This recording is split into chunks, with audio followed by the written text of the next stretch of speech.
Okay. So என்னோட students நான் அடிக்கடி சொல்ற அட்வைஸ் இதுதான். அதாவது மாஸ்டர் எனக்கு பயங்கரமா எதுக்குறாங்க, அதை சொல்றாங்க, இதை சொல்றாங்க, என்னால எப்படி இந்த ஃபீல்ட்ல சக்சஸ் பண்ண முடியல, நான் பண்ணுவேனா அப்படின்னு ஒரு கொஸ்டின் மார்க் அடிக்கடி வரும். சோ நான் இந்த ட்ரபிள், நீங்க எங்க வந்து இந்த இந்த ட்ரபிள்லாம் சந்திக்க ஆரம்பிக்கிறீங்களோ அப்ப அந்த இடத்துல அந்த ஃபீல்டுல நீங்க மிக சரியான பாதையில போயிட்டு இருக்கீங்கன்னு அர்த்தம். சோ கண்டிப்பா நீங்க அதை சஸ்டெயின் பண்ணிட்டீங்க அப்படின்னா நீங்க மேல வந்துடலாம். ஸோ நீங்க அந்த உங்களோட போராட்டம் அந்த சஸ்டெயின் பண்ணதுக்காக அந்த ஃபீல்டு, அது பிசினஸா இருந்தாலும் சரி, ஸ்போர்ட்ஸா இருந்தாலும் சரி, கராத்தே இருந்தாலும் சரி, அந்த ஃபீல்டு உங்களுக்கு திருப்பி வழங்கும். நீங்க போராடினீங்கல்ல இத்தனை வருஷம், அதை கண்டிப்பா உங்களுக்கு அந்த ஃபீல்டு வந்து கிராட்டிடியூட் பண்ணும்.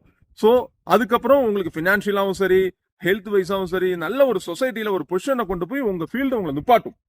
அதுக்கப்புறம் அந்த கிராட்டிடியூட நீங்க பண்ணணும், நன்றி உணர்வை நீங்க செலுத்தணும் அந்த ஃபீல்டுக்கு. ஸோ அந்த வகையில வி கராத்தே அகாடமி இன்னைக்கு செம்மையா கராத்தைக்கு பண்ணியிருக்கோம். பிகாஸ் இன்னைக்கு தமிழ்நாடு இன்னைக்கு நிறைய பேர் வேர் யூ கால் ஃப்ரம் அப்படிம்பாங்க, வேர் யூ நீங்க எங்க இருக்கீங்க மிஸ் அப்படின்னு. ஸோ அது எங்க இருந்து கேட்பாங்க, யூஎஸ்ஏ, ஸோ அப்ராட்ல நிறைய கண்ட்ரில இருந்து கேட்கறாங்க. ஸோ அப்போ தமிழ்நாடு, திருப்பூர் அப்படிங்கிறப்போ இன்னைக்கு கராத்தே நல்ல ஒரு இடத்துல போய் நிப்பாட்டி இருக்கோம். ஸோ நம்மளுக்கு கராத்தே இவ்வளவு பண்ணதுக்கு நாங்களும் திருப்பி கராத்தே இவ்வளவு விஷயம் பண்ணியிருக்கோம்.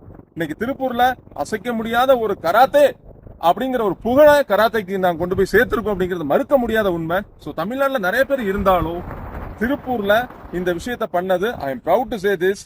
பிகாஸ் இன்னும் இந்த கராத்தையோட புகழ அந்த மேல கொண்டு போவோங்கிறதுல எந்தவித சந்தேகமும் இல்ல. எங்களோட வீடியோஸ், எங்களோட செல்ஃப் டிஃபென்ஸ் இதெல்லாம் பாருங்க.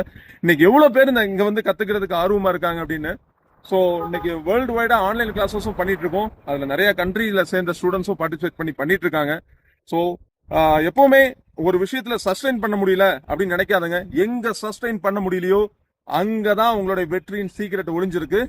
யோசிங்க, திங்க் அபவுட்.